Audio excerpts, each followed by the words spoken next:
دشمنی احمد پہ شدت کیجئے۔ الحمدللہ نحمده ونستعینه ونستغفره ونؤمن به ونتوکل علیہ ونعوذ باللہ من شرور انفسنا ومن سیئات اعمالنا من يهده الله فلا مضل له ومن يضلل فلا هادي له ونشهد أن لا إله إلا الله وحده لا شريك له ونشهد أن سيدنا ومولانا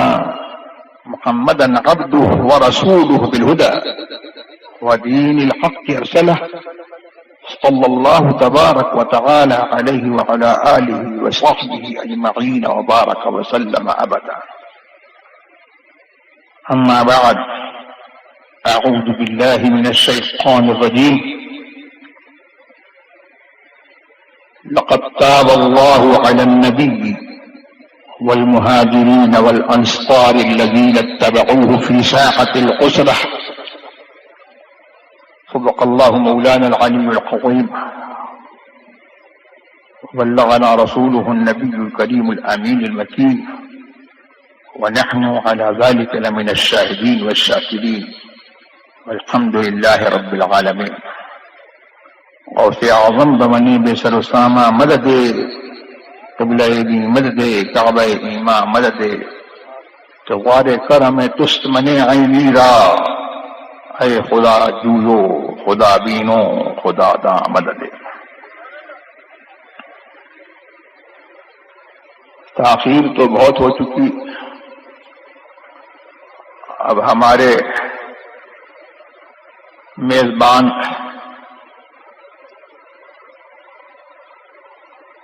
نے یہ کہا کہ بلا تاخیر.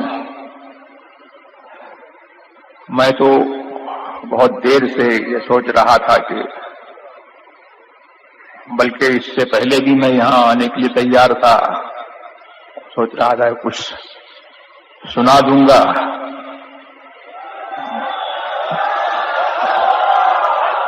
آپ لوگوں کا یہی اگر طور رہا تو میں تو سنانے سے رہا. آپ لوگ سنانے کے لیے آئے ہو تو آپ سناؤ، اور سننے کے لیے آئے ہو تو پھر اب خاموش ہو جاؤ.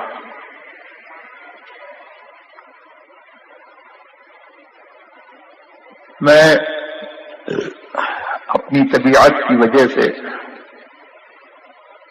زیادہ بیٹھ نہیں سکتا اور زیادہ جلسوں کے ہنگاموں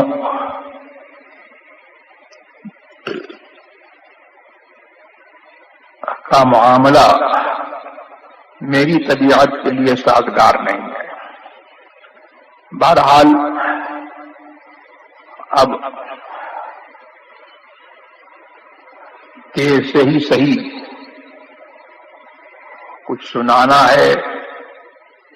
تو میں سنائے دیتا ہوں. ایک حدیث ایمان افروز ایک صحابی جلیل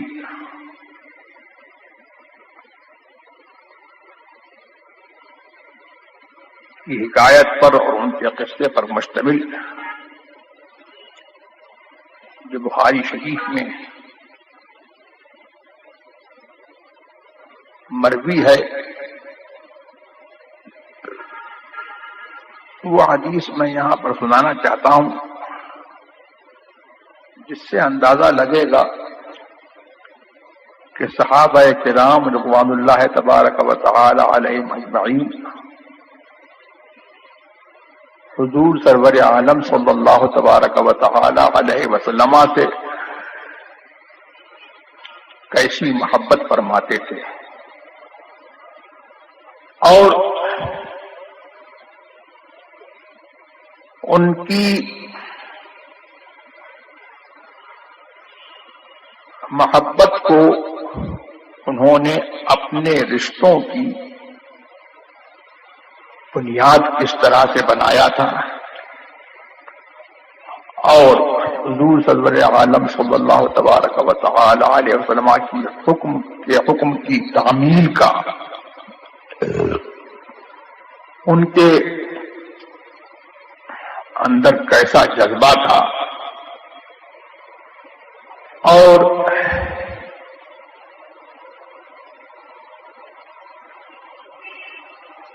حضور علیہ الصلوۃ والسلام کو وہ اپنے نفس کا، اپنی جان کا اور اپنے تمام معاملات کا کیسا حاکم اور کیسا مختار سمجھتے تھے، اور اس سے یہ بھی پتہ لگے گا کہ سنیت جس کو آج مسلک اہل سنت والجماعت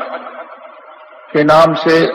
اور پہچان کے لیے مسلک اعلی حضرت کے نام سے جانا پہچانا جاتا ہے، وہ کیا ہے؟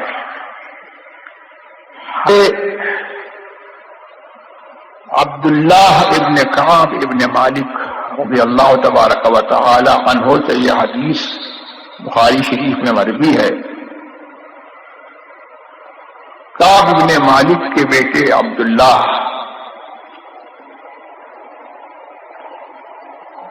ان کے بارے میں بخاری شریف میں یہ آیا کہ جب کعب بن مالک رضی اللہ تبارک و تعالی عنہ کی بینائی چلی گئی تھی تو ان کے قائد اور ان کو چلانے والے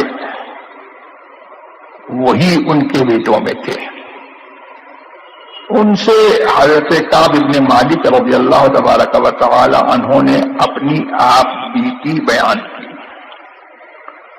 وہ کہتے ہیں کہ میں حضور سرور عالم صلی اللہ تبارک و تعالی علیہ وسلم کے ساتھ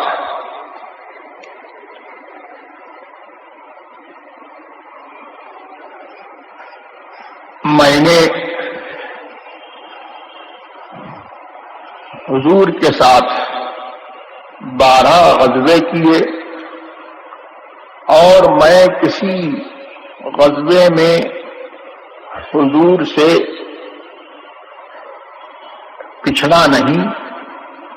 ان تمام غزووں میں میں حضور کے ساتھ رہا۔ کہتے ہیں کہ سوائے بدر کے،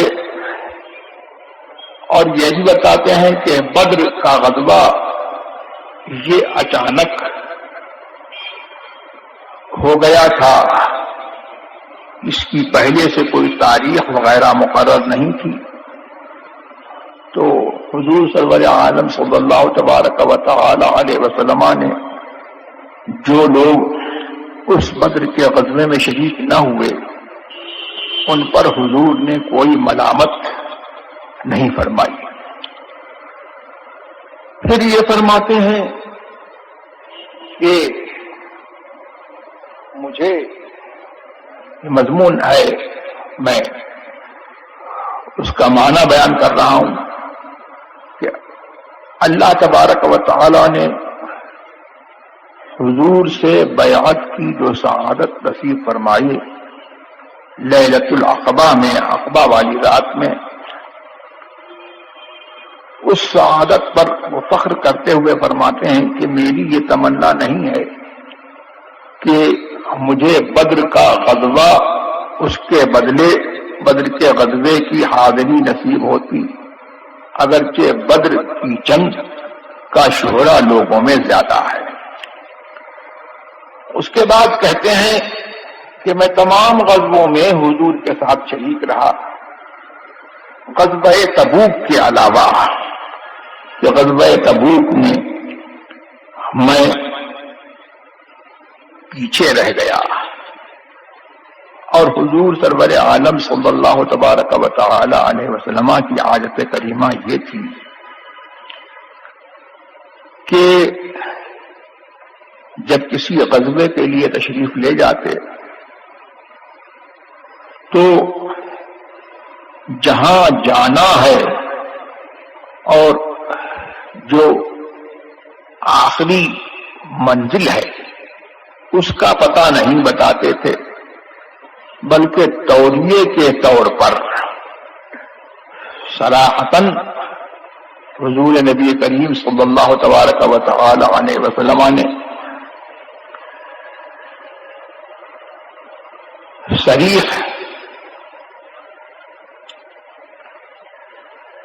کوئی بات خلاف واقعہ نہ فرمائی اور کبھی جھوٹ کا قصد بھی نہیں فرمایا، کبھی جھوٹ نہیں بولا۔ ضرورت ہوتی تھی تو توریہ کر لیتے تھے، کوئی ایسی بات فرماتے تھے کہ اس کا کوئی صحیح پہلو بھی ہے ہو اور اس کا ظاہری پہلو جو ہے وہ کچھ اور ہو، اور جو ایک پہلو وہ بھی ہو کہ جو صحیح ہو، اور اس کا قصد آدمی کرے تو جھوٹ سے بچ سکتا ہے۔ تو حضور سرور عالم صلی اللہ تعالی علیہ وسلم جب ضرورت ہوتی تو توریہ فرماتے، یعنی پہلو دار بات کہتے تھے، جس کا ایک پہلو صحیح ہوتا تھا، واقعے کے مطابق ہوتا تھا، تو اسی کا قصد فرماتے تھے۔ سوائے غزوہ تبوک کے تمام جنگوں میں حضور نے یہی دستور اختیار کیا۔ اب فرماتے ہیں کہ غزوہ تبوک میں حضور نبی کریم سرور عالم صلی اللہ تبارک و تعالی علیہ وسلم نے لوگوں کو صاف صاف بتا دیا کہ ہم روم والوں سے لڑنے کے لیے اور ان کے قتال کے لیے ہماری منزل تبوک ہے، ہم تبوک جا رہے ہیں، تاکہ لوگ تیاری کر لیں اور اپنے کام نپٹا کر کے وہ جانے کے لیے تیار ہو جائیں۔ اب کعب بن مالک کہتے ہیں کہ یہ زمانہ وہ تھا جب پھل پک چکے تھے اور سائے گھنے ہو گئے تھے، بہت ہی سخت گرمی کا زمانہ تھا، اور ایسے عالم میں مشکل گھڑی میں لوگوں نے تیاری کی، اور کہتے ہیں کہ میں نے بھی 2 اونٹنیاں خرید رکھی تھیں اسی قصد سے، اور لوگ تیار ہو کر کے چل دیے، لیکن مجھے کچھ کام درپیش ہوا تو میں نے کہا کہ میں اپنا کام نپٹا لوں گا، تو آج نہیں تو کل جاؤں گا۔ پھر جب دوسرا دن ہوا، کل ہوا، تو پھر میں اپنے کام میں مصروف ہو گیا، اور پھر میں نے یہ کہا کہ میں کل چلا جاؤں گا۔ یہی ہوتا رہا، اور آج سے کل پر وہ تاخیر ہوتی چلی گئی، یہاں تک کہ حدیث میں آتا ہے کہ کعب بن مالک کہتے ہیں کہ لشکر جو ہے وہ بہت دور پہنچ گیا۔ اب ان کے لیے یہ دشوار ہوا کہ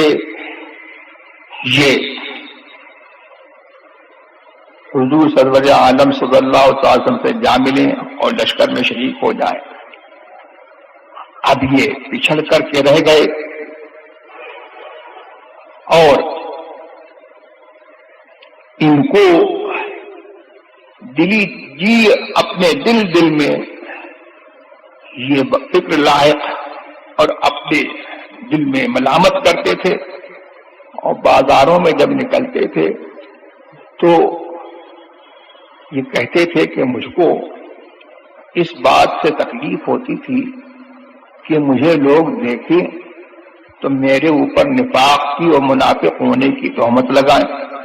اس لیے کہ اس زمانے میں ایسا تھا کہ جو پیچھے رہ جاتا تھا بغیر کسی عذر کے تو لوگ اس کو یہ سمجھتے تھے کہ یہ منافق ہے۔ اور حضرت کعب بن مالک فرماتے ہیں کہ مسلمان اس لشکر میں اتنے کثیر تھے کہ ایک بڑا دفتر بھی ان کے ناموں کو جمع نہیں کر سکتا تھا۔ اور اتنے کثیر تعداد میں لوگ غزوہ تبوک میں گئے کہ آدمی چھپنا چاہتا تو چھپ سکتا، اور کون آیا کون نہیں آیا، اتنے کثیر لشکر میں جو ہے یہ بات جو ہے اس کا حال جو ہے چھپ سکتا تھا۔ کہتے ہیں کہ جب حضور سرور عالم صلی اللہ تبارک و تعالی علیہ وسلم تبوک میں پہنچ گئے تو مجھے یاد فرمایا اور پوچھا کہ کعب ابن مالک کا کیا ہوا۔ اب کہتے ہیں کہ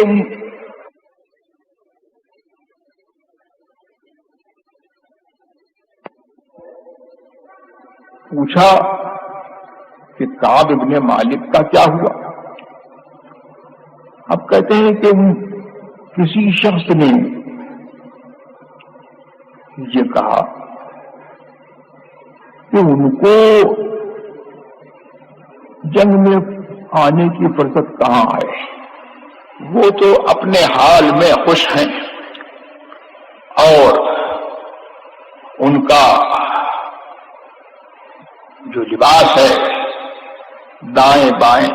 اس کو دیکھنے میں وہ مصروف ہیں۔ تو ایک صحابی جلیل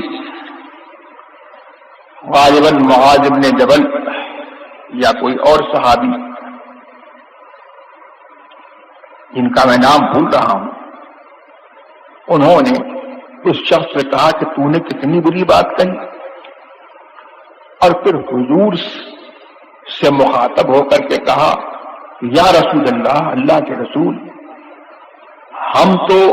کعب ابن مالک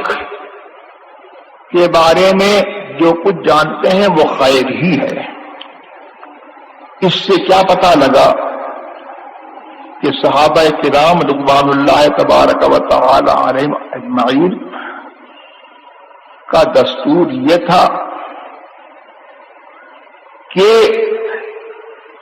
کسی کی برائی سننا گوارا نہیں کرتے تھے، آپس میں ایک دوسرے کو اتنا چاہتے تھے کہ اس کی برائی نہ تو خود کرتے تھے اور اگر کوئی برائی کرے تو اس کو سننا گوارا نہیں کرتے تھے۔ یہی دستور ہم لوگوں کو اپنانا چاہیے۔ اگر یہ دستور ہم لوگ اپنا لیں تو غیبت کا اور ایک دوسرے کی ناحق بلا ضرورت اور بے حاجت شرعیہ اس کی غیبت اور اس کی برائی کا دروازہ بند ہو سکتا ہے۔ اور اس سے یہ بھی پتہ لگا کہ صحابہ کرام رضوان اللہ تبارک و تعالی علیہم اجمعین کسی کے اوپر اعتراض کرنے میں اور اس کے اوپر کوئی الزام دینے میں جلدی نہیں کرتے تھے۔ اب ہم جیسے لوگ ہوتے تو فوراً یہ حکم لگا دیتے کہ کعب ابن مالک نے بڑا گناہ کیا اور کعب ابن مالک معاذ اللہ مجرم ہو گئے۔ لیکن یہ صحابی تھے، انہوں نے اعتراض میں جلدی نہیں کی، اور جس نے اعتراض کیا اس کو ڈانٹا۔ پتہ یہ لگا کہ مسلمان کا قول اور اس کا فعل اگر وہ محتمل ہے اور اس کے اندر مختلف پہلو ہیں تو اس کو اچھے پہلو پر محمول کیا جائے گا، اور اس کے برے پہلو کو جب تک وہ برا پہلو خود متعین نہ ہو جائے وہ برا پہلو جو ہے پر محمول نہیں کیا جائے گا، اور اس کو جو ہے جہاں تک ہو الزام سے بچانے کی کوشش کی جائے۔ تو یہ حضرت کعب بن مالک رضی اللہ تبارک و تعالی عنہ پر نے اعتراض کیا، ان صحابی نے جو اس کا دفاع فرمایا اس سے یہ نقطہ بھی معلوم ہوا۔ بہرحال پھر یہ کہتے ہیں کہ کعب بن مالک کہ حضور سرور عالم صلی اللہ تبارک و تعالی علیہ وسلم اب اس غزوے سے فارغ ہو کر کے چل دیے مدینہ شریف کی طرف، اور جب مدینہ شریف کی طرف چل دیے اور اب یہ مدینہ شریف کی طرف حضور مدینہ شریف سے قریب ہوئے تو کہتے ہیں کہ میرے دل میں جھوٹے ہیلے بہانے آنے لگے، اور یہ انہوں نے دل میں سوچا کہ میں حضور سے یہ بہانہ کر دوں گا وہ بہانہ کر دوں گا، لیکن کہتے ہیں کہ جیسے جیسے حضور سرور عالم صلی اللہ تبارک و تعالی علیہ وسلم کی آمد قریب ہوئی اور حضور تشریف لے آئے، کہتے ہیں کہ سارے جھوٹے بہانے میرے دل سے جو ہے دور ہو گئے، اور میں نے یہ پختہ ارادہ کر لیا کہ حضور سے سچ بولوں گا، جھوٹ نہیں بولوں گا۔ کہتے ہیں کہ اب حضور صلی اللہ تعالی علیہ وسلم ایک دن تشریف لے آئے، دن چڑھے، جب سورج بلند ہوا تو نبوت کا سورج مدینے کا تاجدار مدینے میں جلوہ افروز ہوا۔ کہتے ہیں کہ حضور تشریف لائے، اور یہ حضور کی آیت کریمہ تھی کہ جب کسی سفر سے آتے تھے تو پہلے مسجد میں تشریف لے جاتے تھے، اسی عادت کے مطابق آپ مسجد میں تشریف لے گئے، اور مسجد میں جب تشریف لے گئے تو لوگ حضور سے ملنے کے لیے آنے لگے، اور جو لوگ غزوہ تبوک سے پچھڑ گئے تھے حدیث میں آتا ہے کہ وہ 80 سے کچھ زیادہ تھے، تو وہ سب آنے لگے اور حضور سے اپنے ہیلے اور بہانے کرنے لگے، اور اس کے ساتھ ساتھ یہ بھی عرض کرنے لگے کہ حضور ہمارے لیے استغفار کریں، دعائے مغفرت کریں، ہمارے لیے بخشش چاہیں۔ تو حضور سرور عالم صلی اللہ تبارک و تعالی علیہ وسلم ان کے ظاہری حال کو قبول فرماتے ہوئے حضور نے ان کے اعذار کو قبول کیا اور ان کے لیے دعائے مغفرت کر دی، اس لیے کہ حضور سرور عالم صلی اللہ تبارک و تعالی علیہ وسلم خود فرماتے ہیں کہ امرنا بالظواہر، ہمیں یہ حکم ہوا ہے کہ آدمی کی ظاہری حالت کو ہم قبول کریں اور اس کے دل کا معاملہ اللہ کی طرف سپرد کر دے. تو اکثر و بیشتر معاملات میں اسی حکم پر حضور نے عمل فرمایا، اور یہ بھی لوگ آئے تو اسی قاعدے کے مطابق ان کے ظاہری اعذار کو قبول فرما لیا اور ان کے لیے دعائے مغفرت فرما دی. لیکن حضور سرور عالم صلی اللہ تبارک و تعالی علیہ وسلم کی یہ خصوصیت ہے، اور یہ خصوصیت اگلے انبیاء میں نہیں پائی جاتی. اگلے انبیاء کا حال یہ ہے کہ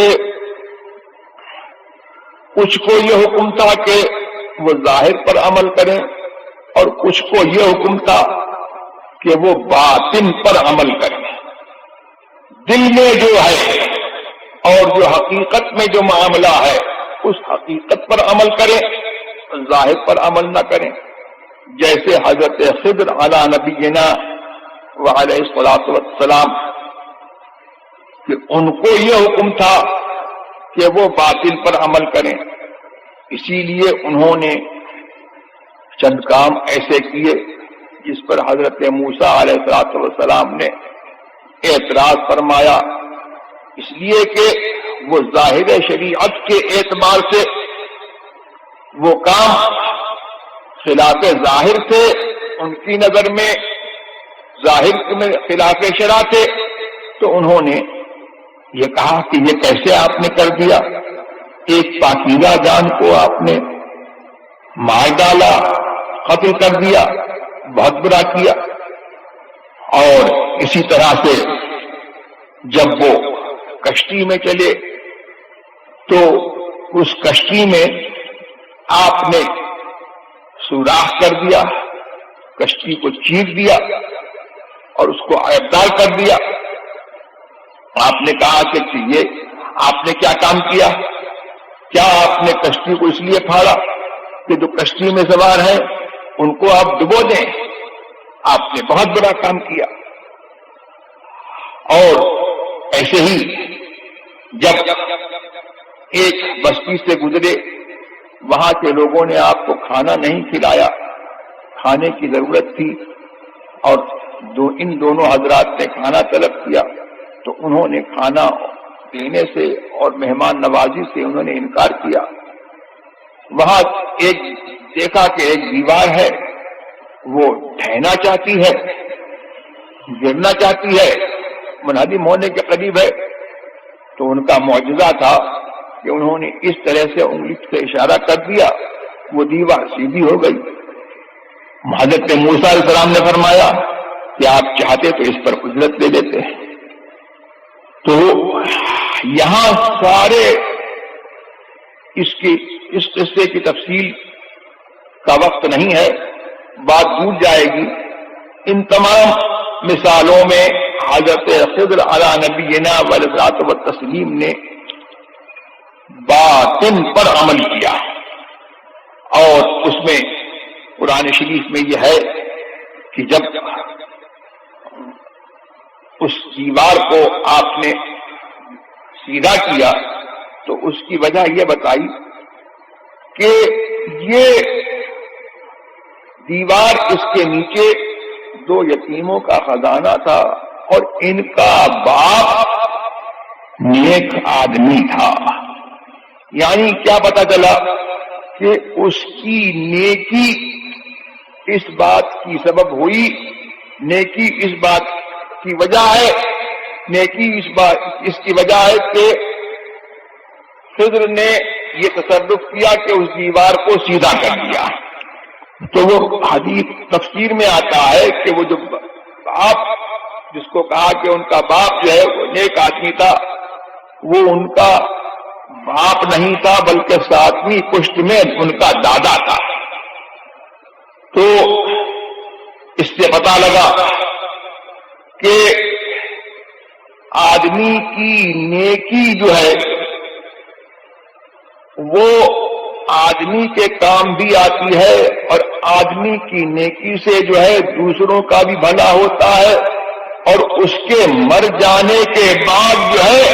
اس نیکی سے جو ہے اس کی اولاد کو اور دوسروں کو بھی فائدہ ہوتا ہے۔ یہی تو مسلک اہل سنت ہے کہ ہم یہ کہتے ہیں کہ صلحاء اور صالحین کے ذریعے سے اللہ تبارک و تعالی ہمارے معاش اور ہماری دنیا کی اصلاح اور اس کا انتظام فرماتا۔ بہرحال تو حضرت خضر نے باطن پر عمل کیا، اور حضرت موسیٰ نے جو اعتراض فرمایا وہ ظاہر پر ان کا عمل تھا۔ دونوں اپنی اپنی جگہ پر جو ہے اللہ تبارک و تعالیٰ کے حکم پر عمل کر رہے ہیں۔ یہ ان کو ظاہر پر عمل کرنے کا حکم تھا اور ان کو باطن پر عمل کرنے کا حکم تھا۔ اسی لیے اس روایت میں یہ آتا ہے کہ جب حضرت خضر سے اللہ کے حکم سے حضرت موسیٰ علیہ السلام وہ علم حاصل کرنے کے لیے گئے تو انہوں نے فرمایا کہ آپ کو اللہ نے وہ علم دیا ہے کہ جس پر عمل کرنا میرے لیے مناسب نہیں ہے کہ میں اس کو جانوں، یعنی اس پر عمل کروں، اور مجھے اللہ نے وہ علم دیا ہے کہ اس کو جاننا یعنی اس پر عمل کرنا یہ آپ کے لیے مناسب نہیں ہے، اور آپ میرے ساتھ جو ہے وہ ٹھہر نہیں سکیں گے۔ بہرحال تو لیکن یہ سرکار کی خصوصیت ہے ہمارے کہ ان کو اللہ تبارک و تعالیٰ نے ظاہر و باطن دونوں کا حاکم بنایا۔ جب چاہا ظاہر پر حکم دیا اور جب چاہا تو حقیقت کے مطابق حکم فرمایا اور باطن کے مطابق حضور نے جو ہے حکم فرمایا اور باطن پر جو ہے حضور نے فیصلہ کیا۔ تو یہاں پر منافقین نے ہیلے بہانے کیے، حضور نے ظاہر کے مطابق ان کا عذر جو ہے قبول کر لیا اور دعائے مغفرت فرما دی۔ لیکن یہ نہیں ہے کہ حضور کو اس پر اطلاع نہیں تھی، حضور کو اس پر اطلاع تھی، لیکن خدا کی طرف سے حکم یہی تھا کہ ان کے ظاہر کو قبول کر لو۔ اچھا، اب کعب بن مالک آئے تو کعب بن مالک کے بھی حال سے جو ہے حضور واقف تھے، تو کعب بن مالک آئے تب ان کا ظاہر قبول کرنے کی بات نہیں ہے، دیکھا تو دیکھ کر کے تبسم فرمایا، اس تبسم میں ناراضگی کے آثار تھے۔ کہتے ہیں کہ پھر آپ جب حاضر ہوئے تو حضور نے فرمایا کہ کیا ہوا، تم غزوہ تبوک میں نہیں آئے؟ کیا تم نے اپنی 2 اونٹنیاں نہیں خریدی تھی اس ارادے سے؟ یعنی حضور کو اس ارادے کی بھی خبر ہے کہ کعب بن مالک کا جو ہے جانے کا ارادہ تھا، انہوں نے 2 اونٹنیاں خریدی تھی کہ میں نے حضور سے جو ہے یہ عرض کیا کہ خدا کی قسم میرے پاس جو ہے میرے لیے کوئی عذر نہیں ہے، اور میں جب حضور سے پچھڑا تو میرے لیے کوئی عذر نہیں تھا، میں اتنا تندرست اور توانا اور اتنا تونگر کبھی نہیں تھا جتنا جو ہے اب تھا، اور میں جو ہے اللہ نے جو ہے مجھ کو جو فراغت اس سے پہلے میرے پاس کبھی نہیں تھا، تو میرے لیے کوئی عذر نہیں ہے۔ اس کے بعد یہ بھی کہا کہ اللہ نے مجھے زور بیان دیا ہے، اگر میں کسی اور کے پاس بیٹھتا تو مجھے یہ امید تھی کہ اس کے عتاب سے میں اپنے زور بیان سے باہر ہو جاتا اور اس کے عتاب سے بچ جاتا، لیکن یہ حضور آپ کا معاملہ ہے، اگر میں آپ سے جھوٹ بول دوں گا تو اللہ تبارک و تعالی ضرور آپ کو بتا دے گا۔ تو کہتے ہیں کہ یہ صحابی تھے، اس سے کیا پتا لگا کہ صحابی کا عقیدہ یہ ہے کہ حضور کے سامنے جھوٹ بول کر کے جو ہے بچ نہیں سکتے، اور اللہ تبارک و تعالی ان کو جو ہے خبر کر دے گا۔ اور پھر یہ کہتے ہیں کہ اگر میں آپ کے سامنے سچ بولوں اور تھوڑی دیر کو حضور آپ ناراض ہوں تو مجھے جو ہے اللہ تبارک و تعالیٰ کے عفو کی اور اس کی معافی کی اور اس کے کرم کی جو ہے مجھے امید ہے۔ تو کہتے ہیں کہ پھر جب یہ آپ نے جو ہے عرض کر دیا تو حضور نے ان کے بارے میں، جیسے منافقین کے بارے میں یہ ان کے آثار قبول کر لیے، ان کے بارے میں فرمایا کہ تم کھڑے ہو جاؤ یہاں تک کہ اللہ تبارک و تعالی اپنا فیصلہ فرمائے، یہاں تک کہ تمہارے بارے میں اللہ تبارک و تعالی حکم فرمائے۔ معلوم یہ ہوا کہ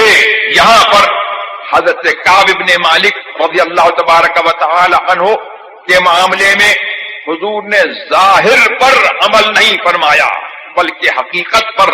اور ان باطن پر جو ہے آپ نے حکم فرمایا۔ تو پھر جو ہے یہی کہتے ہیں کہ کعب ابن مالک کے ساتھ بھی یہی ہوا، اور مرارہ ابن ربیع اور ہلال ابن امیہ یہ دو بھی پچھڑ گئے تھے، ان کے ساتھ بھی یہی ہوا۔ اب یہ کہتے ہیں کہ حضور کے حکم سے جب یہ چل دیے تو ان کی قوم کے کچھ لوگ جو ہے ان کے پیچھے چلے، انہوں نے کہا کہ تم نے کیا کیا، اپنے آپ کو رسوا کر دیا، تم چاہتے تو حضور سے کوئی عذر کر دیتے، حضور تمہارا عذر قبول کر لیتے اور تمہارے لیے دعائے مغفرت فرما دیتے۔ کہتے ہیں کہ مجھے یہ ہوا کہ میں پلٹوں اور پلٹ کر کے میں کچھ ہیلا بہانہ کر دوں اور اپنے آپ کو جھٹلا دوں۔ پھر میں نے پوچھا کہ یہ بتاؤ کہ جو معاملہ میرے ساتھ ہوا ہے ایسا کسی اور کے ساتھ بھی ہوا ہے؟ تو ان لوگوں نے دو آدمیوں کا نام لیا، جو نیک دو آدمیوں کا نام لیا جو نیک تھے اور وہ بدر کی جنگ میں شریک ہو چکے تھے۔ تو کہتے ہیں کہ میرے لیے ان کے معاملے میں اور ان کی ذات میں میرے لیے رہنمائی تھی۔ اس سے پتہ یہ لگا کہ صلحاء کے اعمال اور صلحاء کی روش آدمی کو اختیار کرنا چاہیے، اور ان کے اعمال اور ان کے اقوال اور ان کے طرز کو اپنانا چاہیے۔ یہی جو ہے صحابہ کے زمانے سے جو ہے روش چلی آ رہی ہے کہ افعال اہل الدین، جو دین والے لوگ ہیں، جو دیندار لوگ ہیں،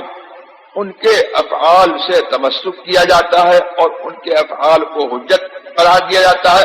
اور ان کے افعال سے سند پکڑتے ہیں اور انہی کے افعال کو اختیار کیا جاتا ہے۔ تو کہتے ہیں کہ میں نے دل میں سوچا کہ نہیں، اب تو میں وہی کروں گا جو ان دونوں نے کیا ہے۔ تو اب کہتے ہیں کہ میں جو ہے وہاں میں نے کہا کہ نہیں، میں حضور سے جو ہے جھوٹ نہیں بولوں گا، اور میں چل پڑا وہاں سے۔ کہتے ہیں کہ اب حضور نے یہ حکم دیا کہ ان تین لوگوں سے، کعب ابن مالک، ہلال ابن امیہ اور مرارہ ابن ربیع سے کوئی بات نہیں کرے گا۔ تو یہ لوگ حضور کے باغی نہیں تھے، معاذ اللہ ایسے نہیں تھے کہ حضور کے دین سے پھر گئے ہوں، مسلمان تھے، سچے پکے مسلمان تھے، اور اپنے اس لغزش پر نادم بھی تھے۔ تو ان کی توبہ تو پہلے ہی ہو گئی تھی، لیکن حضور سرور عالم صلی اللہ تبارک و تعالی علیہ وسلم نے انہیں جانچنے کے لیے، آزمانے کے لیے ان کو یہ فرما دیا کہ تم چلے جاؤ یہاں سے، یہاں تک کہ اللہ تمہارے بارے میں کوئی حکم دے۔ ان کو موقوف رکھا اور لوگوں سے کہہ دیا کہ ان سے کوئی بات نہیں کرے گا۔ تو صحابہ نے اس حکم پر ایسے عمل کیا کہ لوگوں نے رشتہ داری کا لحاظ نہیں کیا، اور ان سے جو ہے بات کرنا، کلام کرنا، سلام کرنا جو ہے سب موقوف کر دیا۔ کعب بن مالک فرماتے ہیں اس میں درس ہے ان لوگوں کے لیے جو اتحاد کی دعوت دیتے ہیں اور جو سنی اور غیر سنی سب کو ملانا چاہتے ہیں، ان کے لیے جو ہے اس میں درس ہے کہ صحابہ کرام رضوان اللہ تبارک و تعالی علیہم اجمعین کا طرز عمل یہی رہا کہ انہوں نے اپنے رشتے جو ہے رسول اللہ کی محبت کے رشتے سے جو ہے منسلک کیے، جو رسول اللہ کا ہے انہوں نے اس کو اپنا سمجھا، اور جو جس سے رسول اللہ نے تھوڑی دیر کے لیے بھی منع فرما دیا تو اگرچہ وہ مسلمان ہو اس سے انہوں نے جو ہے اپنا ناتا اور اپنا رشتہ نہیں رکھا، بولنے ڈالنے کا جو ہے اس سے رشتہ نہیں رکھا۔ تو یہاں پر کہتے ہیں کہ حضرت کعب بن مالک کہتے ہیں کہ اب جب یہ ہوا تو مدینے کی زمین جو ہے اب بدل گئی اور وہ زمین نہیں رہی، اور در و دیوار بدل گئے اور لوگ جو ہے میرے لیے بدل گئے، اب مجھ سے کوئی بات نہیں کرتا تھا۔ کہتے ہیں کہ میں صبر والا آدمی تھا اور برداشت والا آدمی تھا، تو میں تو بازاروں میں جاتا تھا اور نماز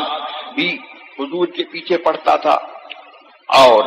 بازاروں میں بھی جو ہے چلتا تھا، اور میرے دونوں جو رفقا تھے جن کے ساتھ یہ معاملہ ہوا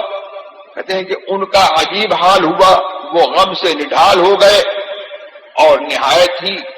وہ ضعیف اور کمزور ہو گئے، لیکن میں نے صبر کیا اور میں اب بازاروں میں بھی آتا تھا، حضور کے ساتھ نماز بھی پڑھتا تھا۔ کہتے ہیں کہ میں جب نماز پڑھتا ہوتا تھا ستون کی آڑ میں تو میں دیکھتا تھا کہ حضور سرور عالم صلی اللہ تبارک و تعالی علیہ وسلم جب میں مسجد کہتے ہیں کہ جب میں مسجد میں آتا تو میں یہ دیکھتا تھا کہ میں نے حضور کو سلام کیا تو میں یہ دیکھتا تھا کہ کیا حضور نے لب ہلائے میرے سلام کا جواب دیا، اور میں جب نماز پڑھنے لگتا تھا ایک ستون کی آڑ میں تو میں دیکھتا تھا کہ حضور مجھ کو دیکھ رہے ہیں، اور جب میں حضور کی طرف متوجہ ہوتا تھا تو حضور اپنی نظر پھیر لیتے تھے جس سے مجھے تکلیف ہوتی تھی۔ اب کہتے ہیں کہ یہی حال ہوا کہ اسی حال میں ایک دن جو ہے میرے پاس ایک میں بازار میں چل رہا تھا کہ ایک شخص نے یہ پوچھا کہ کوئی ہے جو مجھے کعب بن مالک کا پتہ بتائے، تو لوگوں نے اشارہ کر دیا کہ یہ کعب بن مالک جا رہے ہیں۔ کہا کہ اس نے میرے پاس ایک خط دیا مجھے، اور اس خط میں جب میں نے اس خط کو پڑھا تو وہ شام کے بادشاہ غسان کی طرف سے یہ خط تھا جس میں یہ تھا کہ ہم نے سنا ہے کہ تمہارے صاحب نے اور تمہارے سردار نے تم کو چھوڑ دیا ہے اور تم کو مبغوض جانا ہے، اور تم کوئی ایسے نہیں ہو کہ تم رائگاں ہو جاؤ یا ضائع ہو جاؤ، ہمارے پاس آ جاؤ تو تمہاری عزت ہوگی، تمہاری ہم عزت کریں گے، تمہیں قدر و منزلت ملے گی۔ کہتے ہیں کہ میں نے کہا کہ یہ تو مصیبت پر مصیبت ہے، میں نے اس خط کو تندور میں پھینک کر کے جلا دیا کہ نہ خط رہے گا اور نہ یہ کسی کو اس کی اطلاع ہوگی۔ کہتے ہیں کہ اسی حال میں ایک مدت گزر گئی۔ کہتے ہیں کہ پھر ایک دن میں اپنے چچا زاد بھائی قتادہ کے باغ میں دیوار پر چڑھ کر کے کہ دروازہ بند تھا، دیوار پر چڑھ کر کے میں اوپر بیٹھ گیا اور میں نے کہا کہ تمہیں میں اللہ کی قسم دیتا ہوں، تم یہ بتاؤ کہ میں اللہ و رسول سے محبت کرتا ہوں یا نہیں۔ وہ خاموش رہے. پھر انہوں نے قسم دی کہ میں اللہ اور رسول سے محبت کرتا ہوں یا نہیں، خاموش رہے. اسی مرتبہ جب قسم دی کہ تمہیں اللہ کی قسم ہے مجھے جواب دو میں اللہ اور رسول سے محبت کرتا ہوں کہ نہیں، تو انہوں نے اتنا ہی کہا اللہ و رسول عالم، اللہ جانے اور اس کا رسول جانے. یعنی حضور سرور عالم صلی اللہ تبارک و تعالی نے منع فرما دیا تھا کہ ان سے کوئی بات نہیں کرے گا، تو انہوں نے اپنے بھائی سے، چچاداد بھائی سے بات نہیں کی. حکم کو اس طور پر ٹالانے کا صحابہ کا جذبہ تھا. اب کہتے ہیں کہ مجھے جو ہے بہت ہی رنج لائق ہوا اور میں رو کر کے دیوار پھلانگ کر کے میں چل دیا. کہتے ہیں کہ اسی حال میں جو ہے ہم تھے کہ ایک دن ایک قاصد آیا اور اس نے یہ ہم کو حکم دیا، مجھے حکم دیا کہ اپنی بیوی سے علیحدہ رہو، اپنی بیوی سے جدا ہو جاؤ. تو کہتے ہیں کہ میں نے اس سے پوچھا کہ میں اپنی بیوی کو طلاق دے دوں یا کیا کروں. یہاں پر پتہ لگا کہ صحابہ کرام رضوان اللہ تبارک و تعالی علیہم اجمعین حضور سرور عالم صلی اللہ تبارک و تعالی کو اپنے معاملات کا مختار کل مانتے تھے، اپنا حاکم جانتے تھے. حضور نے ایک جائز کام کو منع فرما دیا تو اب وہ جائز کام جو ہے جائز نہیں رہا بلکہ حرام ہو گیا. اس سے یہی پتہ لگا کہ حضور جو ہے صاحب اختیار ہے، جس کے لیے جس جائز کو چاہیں حرام فرما دیں اور جس کے لیے جس حرام کو چاہیں جائز فرما دیں. حضور کا یہ اختیار، صحابہ جو ہے یہ اختیار سمجھتے تھے. تو کہتے ہیں کہ اس نے یہ کہا کہ نہیں، صرف یہ ہے کہ ان سے اپنی بیوی سے تم صحبت مت کرو، تم اس کے قریب مت جاؤ. اور یہی حکم اس قاصد نے مرارہ ابن ربیع اور ہلال ابن امیہ کو بھی دے دیا. اب ان دونوں میں سے غالباً مرارہ ابن ربیع یا ہلال ابن امیہ، مجھے اس وقت نام ٹھیک سے یاد نہیں ہے، ان میں سے کسی صاحب کی بیوی حضور کی خدمت میں حاضر ہوئی اور انہوں نے کہا کہ میرا شوہر بہت نڈھال ہے اور اس کو خدمتگار کی ضرورت ہے، تو میں کیا اس کی خدمت کر سکتی ہوں؟ تو فرمایا کہ ہاں، لیکن وہ تم سے قربت نہ کرے. تو انہوں نے عرض کیا کہ حضور اس میں تو بالکل حرکت ہی نہیں ہے اور اس کے اندر کوئی سکت ہی نہیں ہے. اب حضرت کعب بن مالک رضی اللہ عنہ فرماتے ہیں کہ میں چونکہ ایک جوان مرد تھا لہذا یہ رخصت میں نے حضور سے طلب نہیں کی کہ میری بیوی جو ہے میری خدمت کر لے، کیونکہ میں جوان مرد تھا تو میرے اوپر جو ہے میں اپنے نفس پر مجھے پورا اعتماد نہیں تھا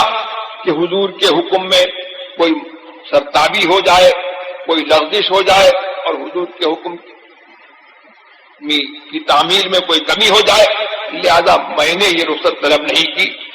اور میں جو ہے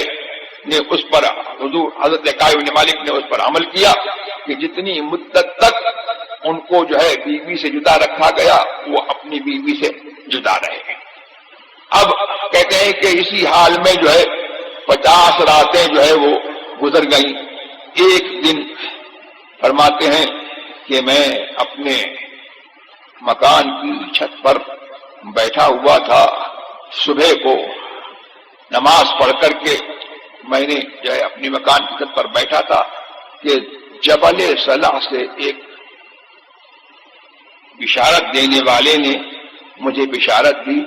کہ اے کعب بن مالک، تم کو بشارت ہو،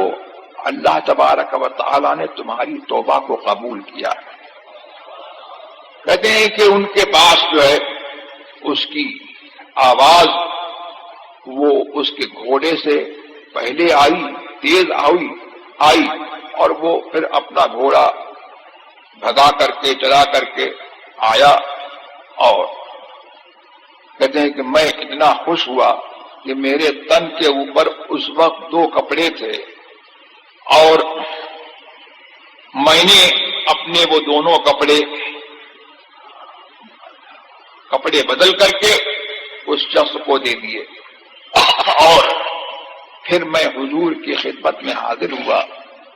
تو میں نے یہ دیکھا کہ حضور سرور عالم صلی اللہ تبارک و تعالی وسلم کا چہرہ چاند کی طرح سے جگمگا رہا ہے، اور حضور کی یہ عادت کریمہ تھی، ہمیشہ حضور کی حالت تھی کہ جب حضور خوش ہوتے تھے تو چہرہ جو ہے جو پہلے سے تابناک تھا اور زیادہ چمکتا تھا۔ تو کہتے ہیں کہ میں حاضر ہوا تو لوگ مجھے بشارت دینے لگے کہ تم کو اللہ نے تمہاری توبہ قبول کی، تمہیں مبارک ہو۔ اور حضرت طلحہ، مہاجرین میں سے حضرت طلحہ، وہ کھڑے ہو کر کے ان کے لیے کھڑے ہوئے، اور کھڑے ہو کر کے آگے بڑھ کر کے انہوں نے مبارکباد دی۔ پھر جب یہ حضور کی خدمت میں حاضر ہوئے تو حضور نے ان کو بشارت دی، تو انہوں نے حضور سے عرض کیا کہ یا رسول اللہ، میری توبہ کی تمامیت اس میں ہے کہ میری توبہ کہ میں اپنے مال سے دستبردار ہوتا ہوں، صدقۃ للہ ولرسولہ، یہ مال جو ہے وہ اللہ کے لیے اور اس کے رسول کے لیے صدقہ ہے میری طرف سے۔ تو یہ کیوں کہا؟ اللہ کے لیے ہی کہہ دینا کافی تھا، ولرسول ہی کیوں کہا؟ یہ بتانے کے لیے کہ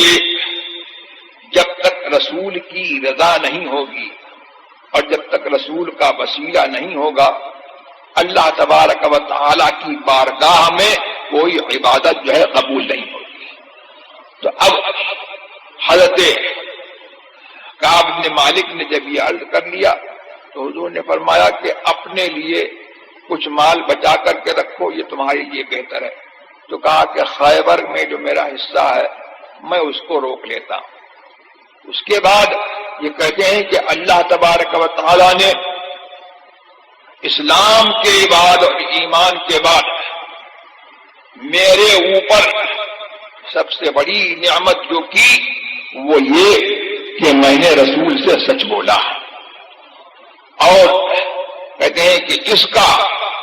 ہم لوگوں کو یہ بدلہ ملا اور یہ ثواب ملا اور یہ جزا ملی کہ اللہ تبارک و تعالی نے ہمارے بارے میں جو ہے یہ فرمایا کہ وقالت ثلاثۃ الذین خلفوا، کہ اللہ نے اپنی رحمت سے رجوع فرمایا اس نبی پر اور مہاجرین پر اور انصار پر جنہوں نے مشکل کی گھڑی میں نبی کی پیروی کی، اور ان تینوں پر جو موقوف رکھے گئے۔ تو کہتے ہیں کہ ہماری تخلیف جس کا ذکر قرآن میں ہے یہی تھا کہ اللہ تبارک و تعالی نے ہمارے حکم کو موقوف رکھا، ہمارے اوپر جو ہے آزمائش کے لیے یہ حکم جو ہے ہمارے اوپر موقوف رکھا۔ پھر جو ہے اللہ تبارک و تعالی نے اس دور پر ان کی یہ تعریف فرمائی اور یہ ان کے لیے جو ہے بشارت دی، اور کہتے ہیں کہ جن لوگوں نے حضور سے جھوٹ بولا تھا اللہ تبارک و تعالیٰ نے ان کے بارے میں نہایت قبیح بات کہی، اور نہایت جو ہے ان کے ان کی تقبیح اور ان کے جو ہے برے حال کو جو ہے اللہ نے ظاہر فرمایا، اور یہ فرمایا کہ وہ تمہارے پاس آئیں گے تو قسمیں کھائیں گے تاکہ تم لوگ جو ہے ان کے خیال میں نہ پڑو، تو ٹھیک ہے ان کا خیال چھوڑ دو، اس کے بعد یہ ہے کہ تم فرما دو کہ ہم تمہارا کہا ہم تمہارا یقین نہیں لائیں گے، اللہ تبارک و تعالیٰ نے ہمیں تمہاری خبر بتا دی، یہ منافقین کے بارے میں فرمایا۔ تو یہ حدیث میں نے آپ کو جو ہے سنا دی، جس سے آپ کو جو ہے مسلک اہل سنت جو مسلک اعلی حضرت ہے اس زمانے میں، اس پر جو ہے روشنی پڑتی ہے، اور اس سے یہ پتہ لگتا ہے کہ حضور سرور عالم صلی اللہ تبارک و تعالی علیہ وسلم سے محبت اور ان کے احکام کی تعمیل کا جذبہ جو صحابہ کو تھا وہ کس طور پر ہونا چاہیے، اور ہمیں اپنا رشتہ کس سے استوار رکھنا چاہیے۔ اس میں درس یہی ہے کہ جو حضور سرور عالم صلی اللہ تبارک و تعالی علیہ وسلم کا ہے وہی ہمارا ہے، اور جو حضور کا نہیں ہے تو وہ اگرچہ ہمارا خون کا رشتہ دار ہو وہ ہمارا نہیں ہے۔ محمد ہے متاع عالم ایجاد سے پیارا، پدر مادر برادر